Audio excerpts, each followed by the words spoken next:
പാലക്കാട് നഗരസഭയിലെ കുറഞ്ഞ പോളിംഗ് ശതമാനവും പഞ്ചായത്തുകളിലെ ഉയർന്ന പോളിംഗ് ശതമാനവും അനുകൂലമാകുമെന്ന പ്രതീക്ഷയിൽ കോൺഗ്രസ്. പോളിംഗ് ശതമാനം ഉയരുമെന്നും UDF കണക്കാക്കുന്നു. BJPയും LDFും വിജയപ്രതീക്ഷയിലാണ്. ഔദ്യോഗിക കണക്കുകൾ പ്രകാരം 70.51 പാലക്കാട്ടെ പോളിംഗ് ശതമാനം.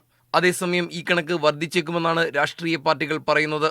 മാത്തൂരിൽ 78% പോളിംഗ് നടന്നുവെന്നാണ് തെരഞ്ഞെടുപ്പ് ഉദ്യോഗസ്ഥരിൽ നിന്ന് ലഭിച്ച സ്ലിപ്പിന്റെ അടിസ്ഥാനത്തിൽ കോൺഗ്രസ് പറയുന്നത്. പിരിയാരിയിലും കണ്ണാടിയിലും പോളിംഗ് വർദ്ധിച്ചിട്ടുണ്ടെന്നാണ് രാഷ്ട്രീയ പാർട്ടികൾ അവകാശപ്പെടുന്നത്. അതിനാൽ പോളിംഗ് ശതമാനം 72-ന് മുകളിലെത്തുമെന്നാണ് അവരുടെ കണക്കുകൂട്ടൽ. നഗരസഭയിലെ വോട്ടിംഗിലെ കുറവ് BJP കേന്ദ്രങ്ങളിലെ മന്ദതയാണെന്നാണ് കോൺഗ്രസ് വിലയിരുത്തുന്നത്.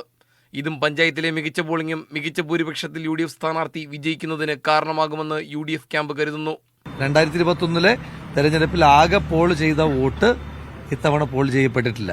അപ്പോൾ ഉള്ള വേറൊരു വ്യത്യാസം ശ്രദ്ധിക്കേണ്ടത്, ടോട്ടൽ വോട്ട് കൂടുകയും ചെയ്തിരുന്നു. ആത്മവിശ്വാസത്തെ ഏതെങ്കിലും തരത്തിൽ ബാധിക്കുന്ന ഒന്നും സംഭവിക്കുന്നില്ല. അതേസമയം പഞ്ചായത്തുകളിലെ പരിമിതി മറികടക്കാൻ കഴിയുന്ന വോട്ട് കോർപ്പറേഷനിൽ ലഭിക്കുമെന്നാണ് BJP പറയുന്നത്. ഞങ്ങളുടേതായിട്ടുള്ള വോട്ടുകൾ ഞങ്ങൾ കൃത്യമായിട്ട് മാർക്ക് ചെയ്തിട്ടുണ്ട്. ഞങ്ങളുടെ ഷുവർ വോട്ടുകളുടെ പെർസെൻറ്റേജ് ആണല്ലോ ഞങ്ങൾക്ക് വിധി നിർണ്ണയിക്കുന്നത്. അതുകൊണ്ട് ഞങ്ങൾക്ക് ആശങ്കയില്ല. 2016 മുതലുള്ള 3ാം സ്ഥാനത്ത് നിന്ന് ഇത്തവണ മാറ്റം വരുത്തുമെന്നാണ് LDF പ്രതീക്ഷ.